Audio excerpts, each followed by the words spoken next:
ရွှေတကုံစီပြီးတော့ရဲ့အံပွဲ9ပါးတဲ့ကနံပါတ်1အံပွဲဗရမ ्या မျက်ရှင်ဘုရားဖြစ်ပါတယ်ဒီဗရမ ्या မျက်ရှင်ဘုရားက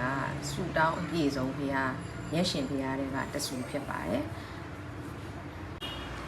ဘုရားရဲ့လက်ဖူးတော်နဲ့မျက်လုံးတော်မှာဗရမ ्या မျက်ရှင်ကိုထည့်ပြီးတော့ထွင်းထူထားတယ်လို့လည်းအဆိုရှိပါတယ်ဘုရားရဲ့မျက်လုံးတော်နှစ်ခုကြားကိုစူးစိုက်ပြီးတော့ကြည့်ပြီးတော့မေတ္တာတုတ်ကို9ခေါက်ရွတ်ဖတ်တဲ့စေပူဇော်ပြီးတော့လိုရာဆူတောင်းလို့ရတယ်လို့လည်းအဆိုရှိပါတယ်။ဖူးမြော်လို့ရအောင်တင်ပေးလိုက်ပါတယ်ရှင်။